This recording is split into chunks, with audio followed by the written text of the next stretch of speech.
Our final speaker from this group is Dr. Greer.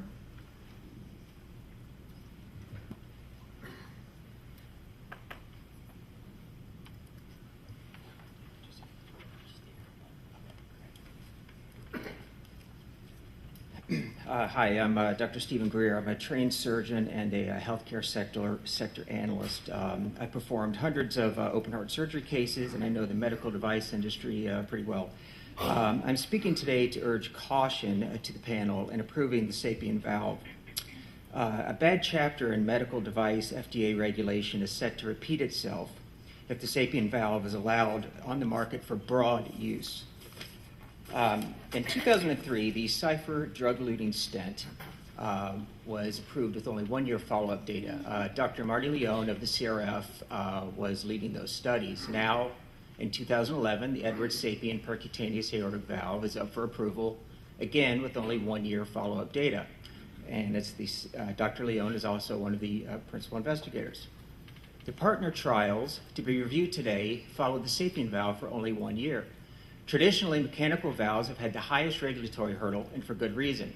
Many of you here remember decades ago the Bjork-Shiley valve that was a bad experience. When the valve failed, there was rapid death. That's one of the reasons mechanical valves have to go through such rigorous long-term follow-up.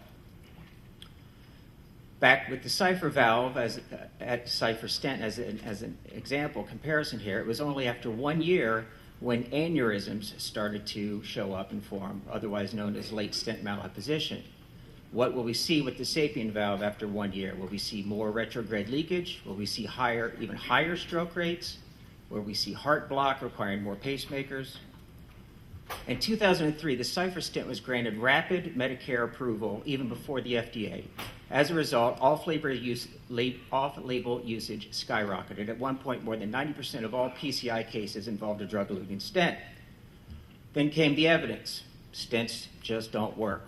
Compared to medical therapy, Courage, Berry 2D, Syntax, and then the safety data in the 2000 ESC drove the adoption and usage of stents down. Tens of thousands of Americans in the meantime were killed or severely harmed by the first generation drug-eluting stents. That's an example of an aneurysm on IVUS cross-section. Just some of our estimates, with 25 million drug-eluting stents that were implanted since 2003, with an estimated 1 to 3% aneurysm rate, that translates into approximately a million coronary aneurysms. In addition, the lifelong Plavix that required has stroke and significant bleeding.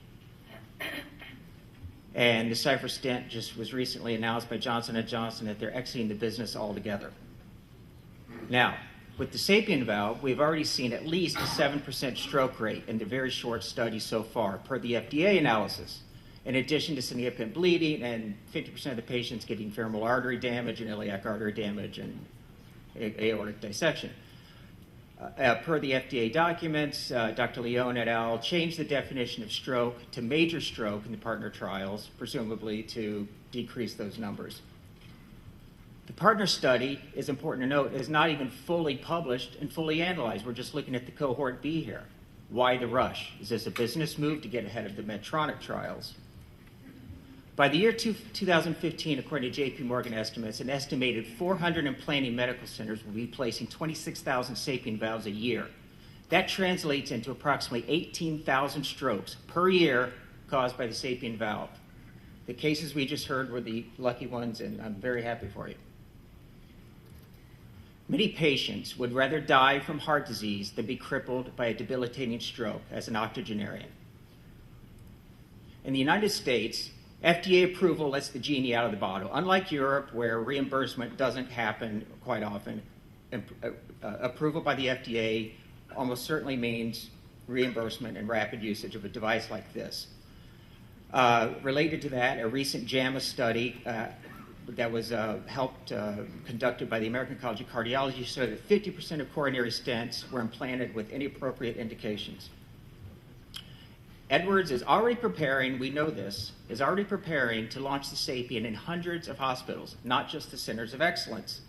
Again, similar to what we saw with the stents. A perfect storm is brewing, creating a major public hazard. First of all, there's a pro-medical device climate in Washington. From President Obama to Speaker Boehner, with the high unemployment, it's viewed that The medical device industry is a priority. I'm sorry, for we're job at 5 creation. minutes. I'll Yep. need you to wrap up in 30 seconds. Yep. And I've got 3 more slides. The other one is that investors desperately want this device. And lastly, doctors need to pick up the slack in the cath lab since the stent usage is down. How will inoperable be defined? What is inoperable? Michael DeBakey got aortic work at age 97 and lived well after that. Will cardiologists self-refer these valves just as they do now with the stents, the so-called ocular stenotic reflex? 2 more slides. And I urge the panel, if you do find the risk-benefit worthy of some sort of approval, that it should have a strict limit, strict label, and that Medicare, just as they do with carotid stents now, should reimburse this only for specific populations. Recently published were the ACC guidelines that should be adhered to. Right, we've got the guidelines. Yep, We there need you to go. cut That's off the there. last slide. Thank you very much. I want to thank all 5 speakers for taking the time to address the panel.